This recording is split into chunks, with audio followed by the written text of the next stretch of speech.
Olá, pessoal, fazemos todos bem-vindos a mais uma aula do Vem Segue-me. Eu sou o Alex, seja bem-vindo ao meu canal. Estamos estudando esse ano aqui o livro de Doutrina e Convênios, e essa semana entramos no capítulo 125 ao 128, e o tema é Uma voz de alegria para os vivos e os mortos.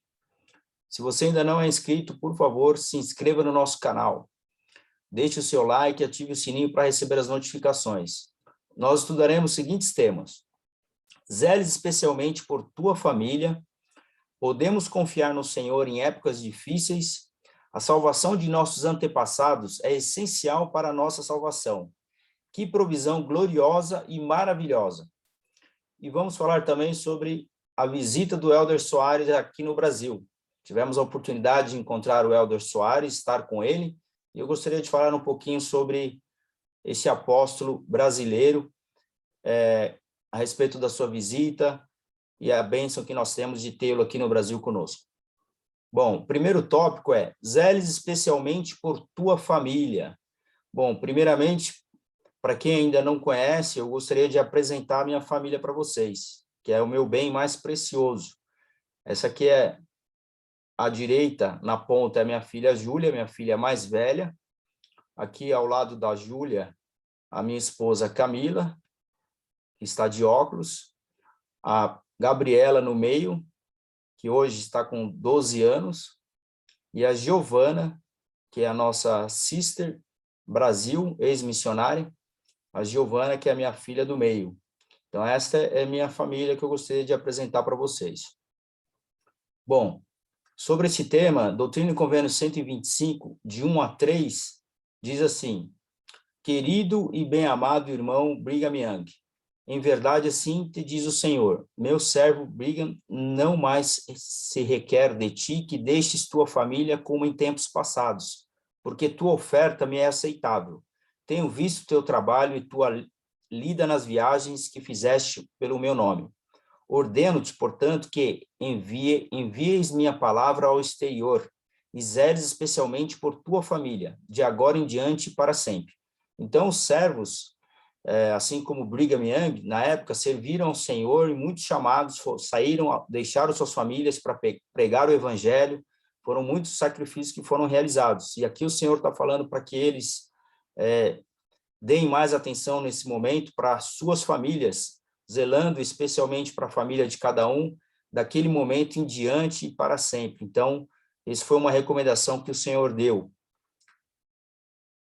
Próximo tópico é, podemos confiar no Senhor em épocas difíceis.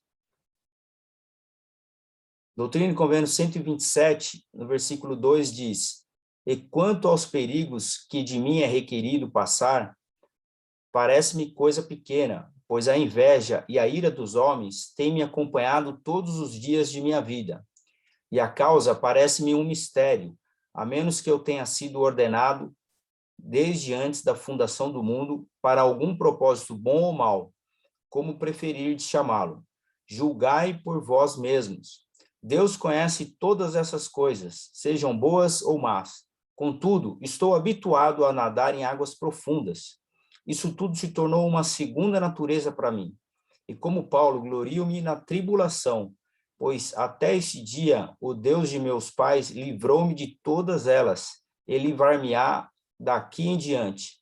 Pois eis que triunfarei sobre todos os meus inimigos, porque o Senhor Deus o disse. Então, Jesus Cristo, ele sabe todas as coisas, e ele conhece todo o propósito, né, de antes da fundação do mundo, e todas as coisas que existem, seja para o bem ou seja para o mal. Então, o Senhor, ele sabe exatamente como funcionam todas as coisas, sejam boas ou más. E ele continua falando: regozijem-se, portanto, todos os santos, e alegrem-se muito porque o Deus de Israel é o seu Deus, e ele derramará uma justa recompensa sobre a cabeça de todos os seus opressores. E também, em verdade, assim diz o Senhor, que a obra de meu templo e todas as obras que vos designei continuem sem cessar, e que vossa diligência e vossa perseverança e paciência e vossos trabalhos se redobrem, e de modo algum perdereis vossa recompensa, diz o Senhor dos Exércitos. E se vos perseguirem, assim perseguiram eles os profetas e homens justos antes de vós.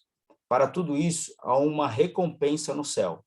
Então, o Senhor fala para a gente se alegrar, porque existe um Deus de Israel, que é o nosso Deus, que derramará sobre cada um de nós todas as recompensas, as bênçãos que temos direito a receber.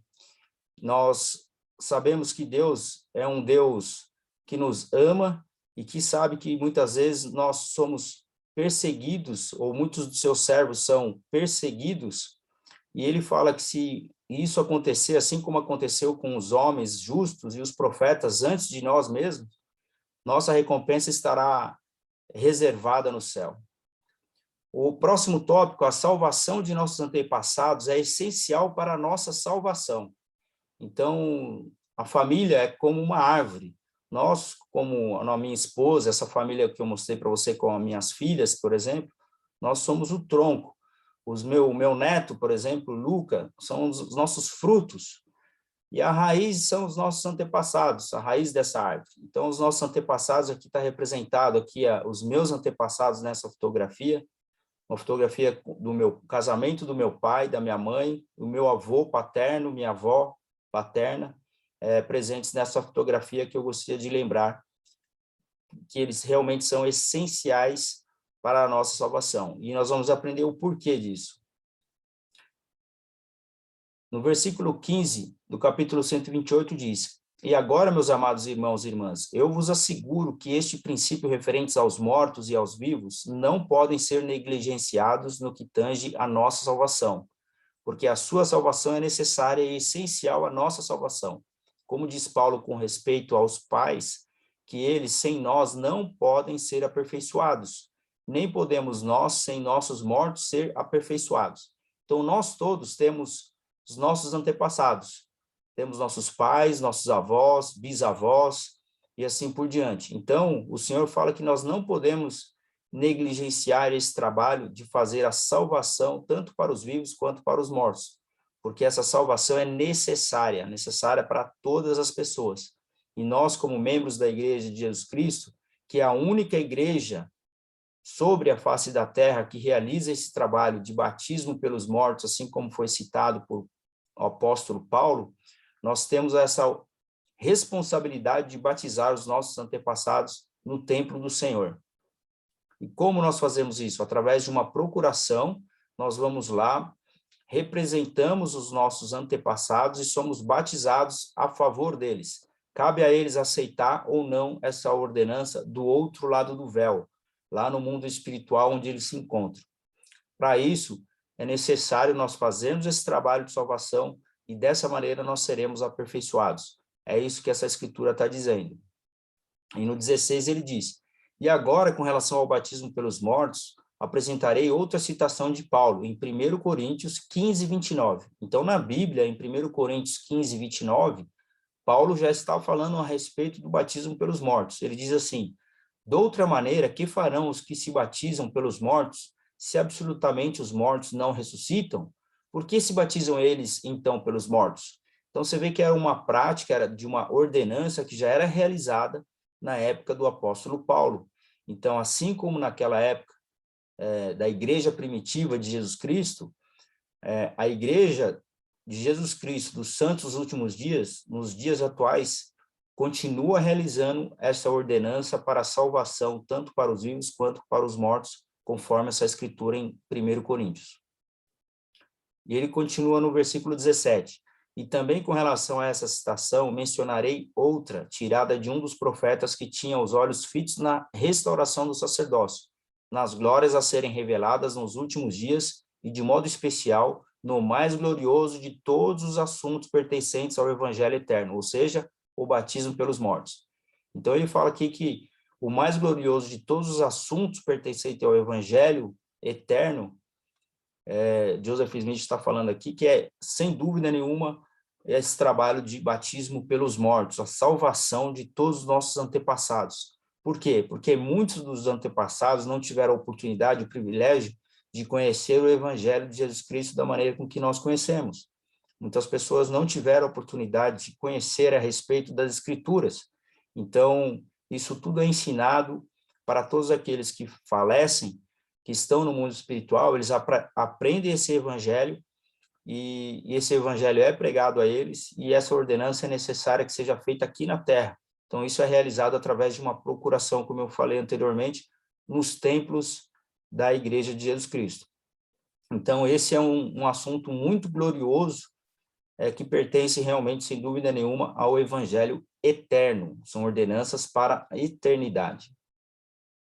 Ele continua: eu poderia ter feito uma tradução mais clara, mas é suficientemente clara como está, para servir ao meu propósito. É suficiente saber, neste caso, que a terra será ferida com maldição, a menos que exista um elo de ligação de um ou outro tipo entre os pais e filhos, sobre um assunto ou outro. E qual é esse assunto?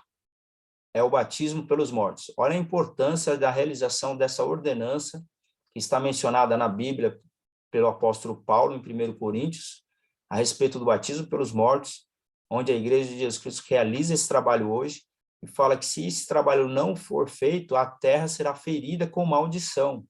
Então, nós precisamos realmente estar atentos e realizar esse trabalho para a nossa salvação, e salvação especialmente da nossa família.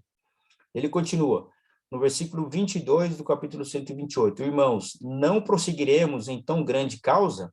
Ide avante e não para trás, coragem, irmãos, e avante, avante para a vitória, regozije-se com vosso coração, e muito se alegra.